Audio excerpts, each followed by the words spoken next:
everyone, and welcome back to my channel. Recently I've been talking a lot about big books. I did a video about how to read big books, how not to fear big books, and then the biggest books on my TBR, and now I thought it would be a good idea, it would be nice to talk about some shorter books, and books that I think would be a great way to introduce yourself to classics. I know a lot of classics are seen as being really long and really daunting, but there are so many classics that are short and great introductory books to get you into reading classics, and I tried with this stack. There are about, I think, 16 here, and I tried to give you guys a really great variety of different authors from around the world, different kinds of stories, different themes, different genres, and different lengths. So I hope that you find something here that piques your interest and that might be a good gateway to classic literature if you're new to classic literature, or if you've been reading a lot of classic literature but maybe you haven't heard of any of these. These are quite popular. I tried to pick some books that I thought maybe were lesser known, but I feel like sometimes the popular books are popular for a reason, and if you need inspiration to pick up a book that you've been meaning to pick up for a while, then maybe this could be that. I'm gonna go by publisher. I don't know why, I just feel like that makes sense to me. So the first publisher that I want to highlight is Pan Macmillan, the Collector's Library. Not all of their books are short, but there are a few short ones, and the phone is ringing. As I was saying, not all of their books are short, but there are a few short ones that I wanted to highlight for you guys, and I will tell you the page numbers for each one. I tried to have these books be less than 300 pages. Some of them are even less than 200 pages, some of them are even less than 100 pages, which is awesome. So first we have The Secret Garden by Frances Hodgson Burnett. I just bit my lip while saying Hodgson. Frances Hodgson Burnett. This is one of my favorite classics, one of the first classics that I picked up and read because I love the movie adaptation from years ago. I don't know what year it came out, but I grew up watching the movie adaptation, and then of course I wanted to read the book. This is one of my favorite books to read, especially in the spring and summer, because the environment of The Secret Garden is just so magnificent and beautiful. This is 278 pages, so on the longer side of all of these books. You will just be completely captured and taken into the setting and the story itself, so highly recommend The Secret Garden. The next one is one of my favorite books ever, and that is The Little Prince by Antoine de Saint-Exupéry. This is a French classic. This is 121 pages, and quite a few of them are illustrations. This is a book that I will never shut up about because it is just one of my favorite books, if not my favorite book in the world, and it almost feels philosophical because it says so much about life. It says so much about the human condition and love and friendship and loyalty and what is essential and the aspects of growing up and growing older and keeping your youth, and so many things that I think are so important, not only for children because this is considered a children's classic, but also for adults as well.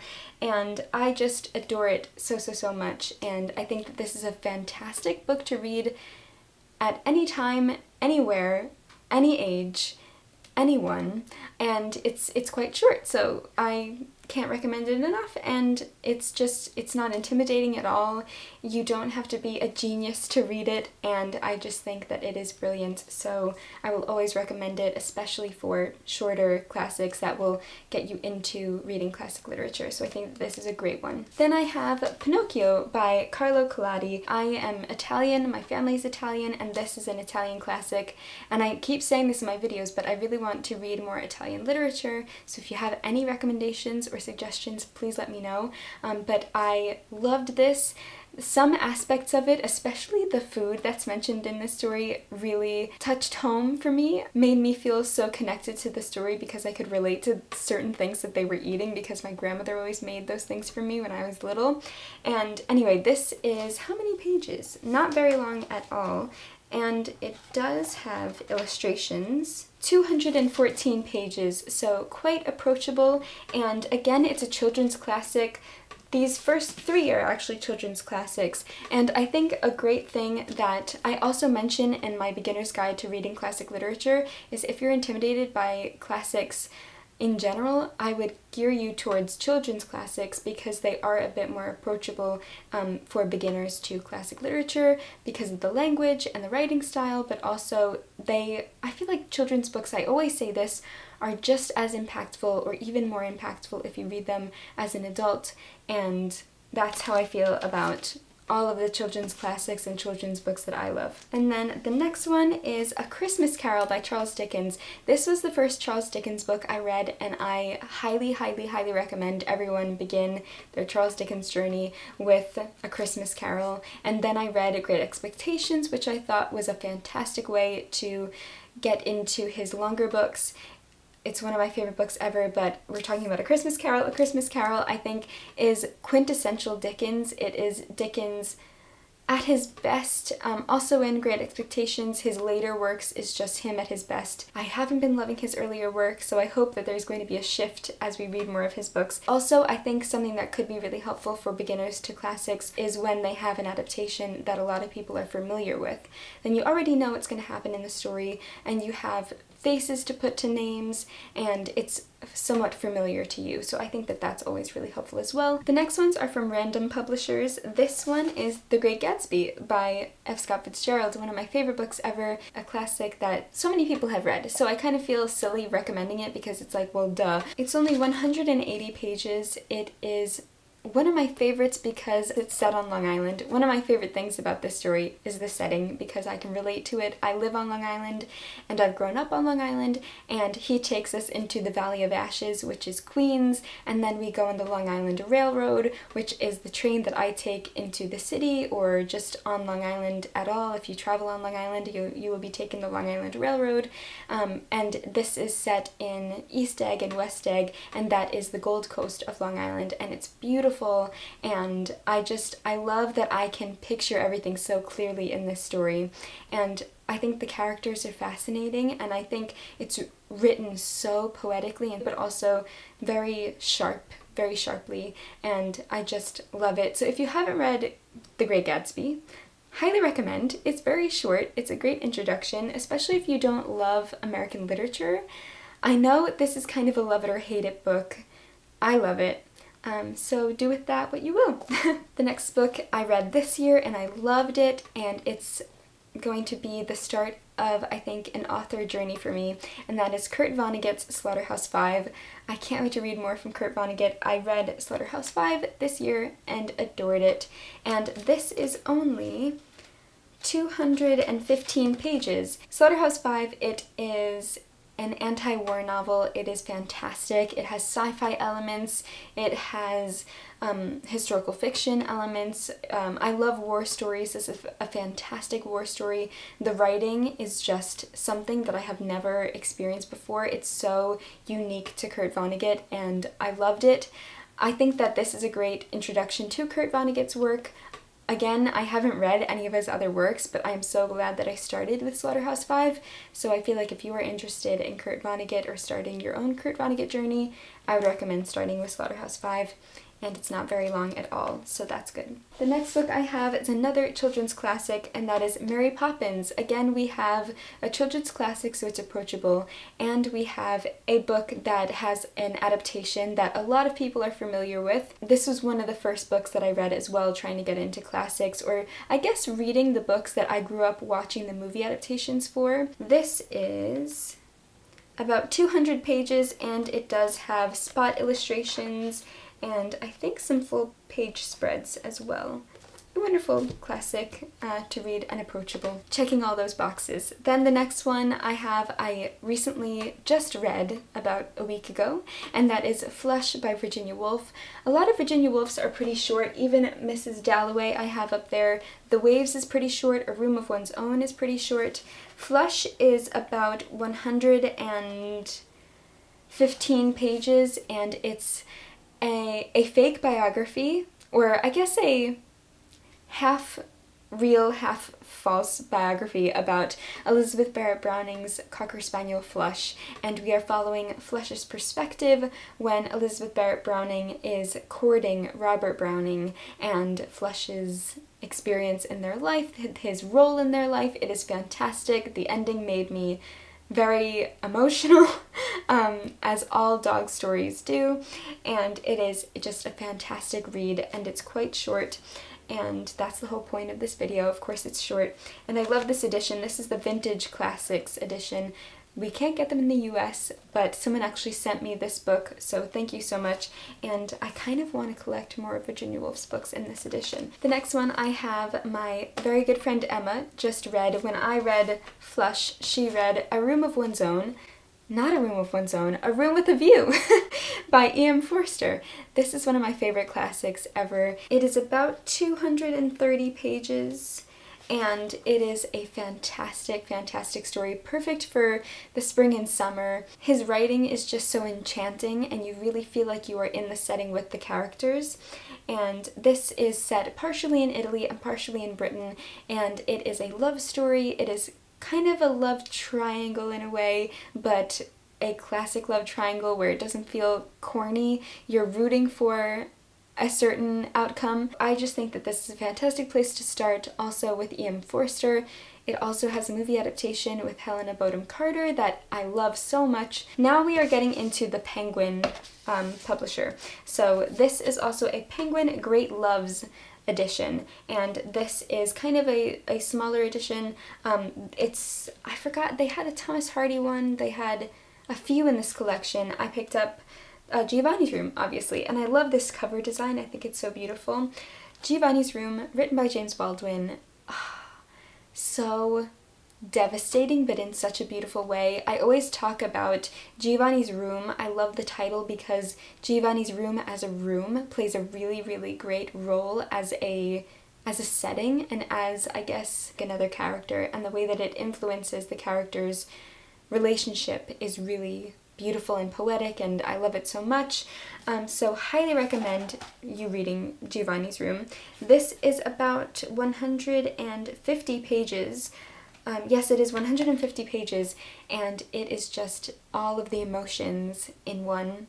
So good. A lot of heartbreak and betrayal and hope and a loss of hope and finding yourself and finding what is right for you, and it's just a fantastic book. The next book I have is Shirley Jackson's oh god. Shirley Jackson's We Have Always Lived in the Castle.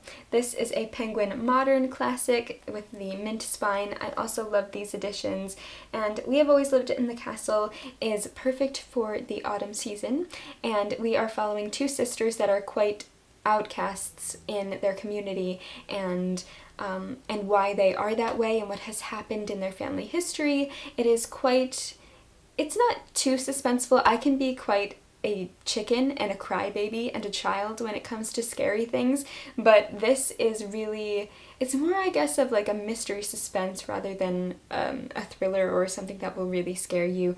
I think that it's fascinating the way that Shirley Jackson describes what has happened with these girls and their mental states, and I guess kind of revealing things slowly and not giving you the whole picture, of course, and giving it to you in pieces and you kind of having to put it together. It's a brilliant story. I really loved it. It is 146 pages, so very approachable, and also a great introduction to Shirley Jackson. I actually haven't read anything else by her. The Haunting of Hill House, I watched The Haunting of Hill House, and then The Haunting of Bly Manor is not We Have Always Lived in the No, that's Henry James' The Turn of the Screw. Yes. Anyway, I was terrified by those adaptations on Netflix. Absolutely terrified, especially The Haunting of Hill House. I don't know if I will ever read that book because the show just traumatized me. My sister and brother-in-law kind of forced me into watching it because they were watching it and I was over their house, and it was bad. I could not sleep. Anyway, on to the next book. I have Ethan Frome by Edith Wharton. This book, I look at this book and I think of the ending and I just want to reread it because that ending is incredible. And I remember listening to the audiobook while I was crocheting for a Rory Gilmore readathon that I was doing. And I remember crocheting and then getting to the end of the book and just being like, what? Like, did I just hear that correctly? And I haven't physically read it yet, so I really, really want to. I don't really want to tell you anything about this book because I feel like I didn't know anything going into it and I was so just shocked by it. Edith Wharton, I read, for the first time, I read her The Age of Innocence, and I really didn't love it, and so I thought maybe Edith Wharton's not for me, but then I read Ethan Frome, and I was blown away. So I do want to try to read more from her. I don't know how I'm going to feel about her work. I know House of Mirth is supposed to have quite a twist as well, but I was entirely hooked and entirely engaged in this story. 99 pages, so very short and will keep you on the edge of your seat, I think, the whole entire time, especially at the end. Then the next one I actually haven't read yet, but I have been meaning to read for so long, and that is Nella Larsen's Passing. It says, Claire Kendry is living on the edge. Light-skinned, elegant, and ambitious, she is married to a racist white man who is unaware of her African-American heritage and has severed all ties to her past after deciding to pass as a white woman. Claire's childhood friend Irene Redfield, just as light-skinned, has chosen to remain within the African-American community and is simultaneously allured and repelled by Claire's risky decision to engage in racial masquerade for personal and social gain. It just sounds fascinating. I want to read this so badly. I know so many people have been reading it and loving it in the past year or so, and it's not long at all. It's about 120 pages, so I'm hoping to read this one very soon. Then the next book that I have, of course I have to talk about some Russian literature, and the one I have to recommend is The Heart of the Dog by Mikhail Bulgakov, or Bulgakov? The Heart of the Dog is a wacky story. It is so strange and bizarre, but in the best way possible. I read this in one sitting and it was just a wild ride. It's basically about a doctor and a professor transplanting the pituitary gland and the testicles of a dog and a man, a recently deceased man and a dog, and this dog man that becomes their creature, I guess, kind of like Mary Shelley's Frankenstein. But I didn't love Mary Shelley's Frankenstein when I read it, and this, I feel like, is exactly what I wanted from Frankenstein that I wasn't given. I know so many people love Frankenstein, so apologies if you love it. I don't know why, it just didn't hook me. I was expecting this, and I didn't get it from Frankenstein, but I got it from Heart of the Dog. So if you love Frankenstein, I would say pick up Heart of the Dog. It is 128 pages. It's just so crazy, but in the best way possible, and I love it. And it's a great introduction to Mikhail Bulgakov, so that is a highly, highly recommended book. Then the last two that I have are Little Black Classics. The first one is Emily Bronte's The Night is Darkening Round Me. What I love about the Penguin Little Black Classics is they are a great way to introduce yourself to a writer if you are a bit intimidated by their longer works. So if you really want to read Wuthering Heights, but you are unfamiliar with her writing style because the narrative structure of Wuthering Heights is quite interesting and it's quite difficult, I found, when I read it the first time, to get into and to get used to. So this is a collection of her poetry. They're also quite inexpensive, so it is a great way to introduce yourself to something that maybe you would like to get into but aren't sure of yet. So love Emily Bronte as well, love Wuthering Heights, but that's a bit longer. Oh, and these are about 50 pages. This one is 55, but it's poetry, so you fly through it pretty quickly. Then the last one I have is Fyodor Dostoevsky's White Nights. This is not only White Nights, this is also Bobak. I am most definitely pronouncing that incorrectly, but White Nights is one of my favorite stories by Dostoevsky, maybe my favorite story.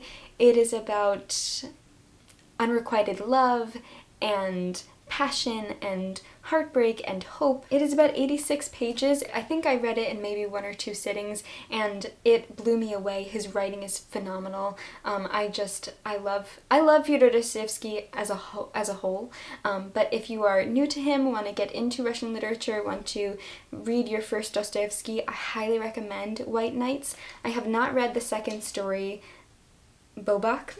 I'm most certainly pronouncing that incorrectly. But on the back it says 2 devastating Russian stories of solitude, unrequited love, and depravity from beyond the grave.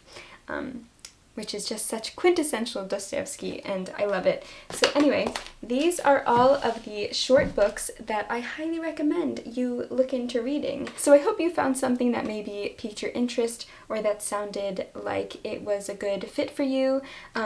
Even if you love reading classics, do you love any of these? Do you have any of your own recommendations for shorter books that are good? Even if you are an avid classics reader, but you want to read a classic but not a huge one, you just want a quick classic read if you're in between longer books or anything. So yeah, give me any and all suggestions and recommendations, me and everybody in the comments. Anyway, so thank you so much for watching this video. I hope it was helpful and enjoyable and you got something out of it. I hope you're having a fantastic day reading some amazing books. I will see you soon in another video. Happy reading.